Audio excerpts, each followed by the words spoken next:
Hello there. Today, Luke 6, verse 38. Give, and it will be given to you. Good measure, pressed down, shaken together, running over, will be put into your lap. For the measure you give will be the measure you get back. You know, this is a law that God has set in place in this world. And we do well to heed it.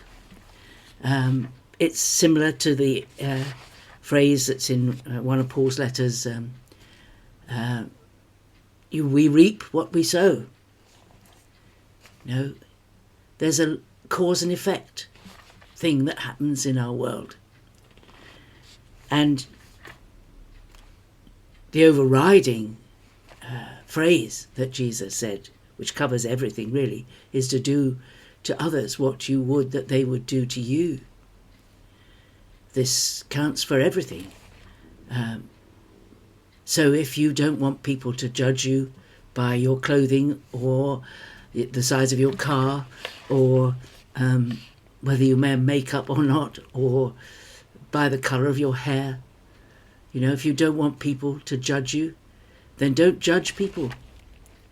If you want people to forgive you when you make a mistake, when you forget their birthday, or when you say the wrong thing or do the wrong thing or forget something, you want them to forgive you, you need to forgive others.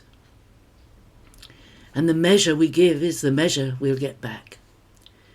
And giving is such an important thing because this is part of the nature of God. God is the great giver. He is the most generous giver.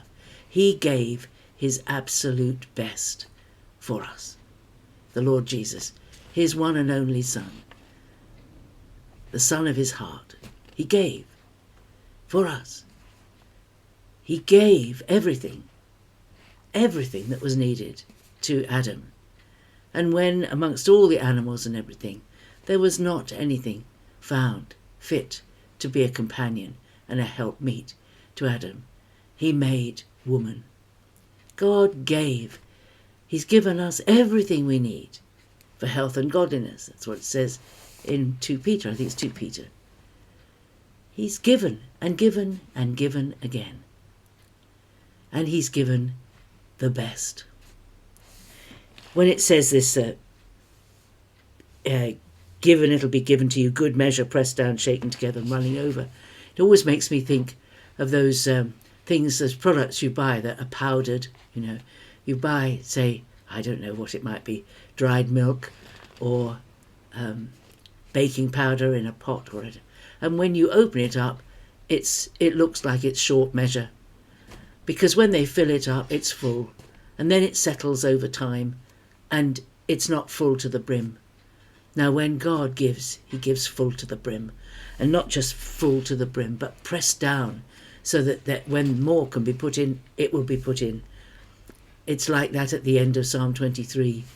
My cup runneth over. We don't just have a full glass. We have a goblet full to overflowing. And in the sacrificial system in the Old Testament, they were asked to bring the perfect lamb, the lamb without blemish, the lamb that was not damaged in any way, the perfect lamb. And why was that? Because that's a reflection of this idea that you give your best. And when you love God, you give to God your best. You don't give him the spare, the extra, the leftover. They could have used for their sacrificing the lambs that were worth nothing to them, that in the marketplace nobody would look at them, nobody would bid for them, because they were blemished, or they were crippled, or they were born without a tail, or whatever. They weren't worth the same. So did it matter if you gave something that would not affect your livelihood to God? You were still giving to God, but you were giving third or fourth or fifth best. And it's a testimony when we give God our best that we trust him for provision, because God is able to supply us with enough for our needs and enough to give away. He never intended us to be hoarders.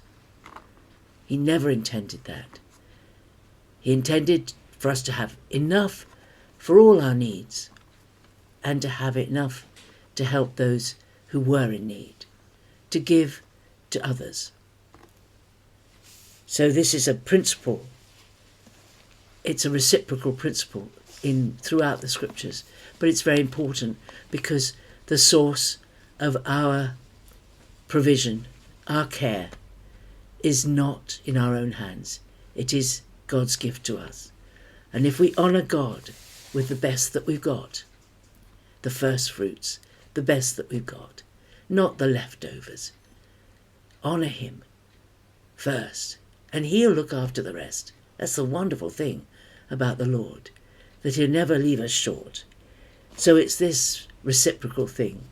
And as I've thought about it, it's no surprise that when you're raising children, the most difficult thing to teach them is to share, because they want to keep what they've got for themselves. They don't want someone else sharing in their favourite toy. It's because in our heart we're hoarders. We have to keep to ourselves just in case we run out. But that's a sign of lack of trust, really, because if we truly trust in God, we will know that we'll never run out, that God will always make sure that we have everything we need because we're putting him first. So that's Luke chapter 6, verse 38. Give, and it will be given to you. Good measure, pressed down, shaken together, running over, will be put into your lap. For the measure you give will be the measure you get back. Have a great day. See you tomorrow. Bye-bye.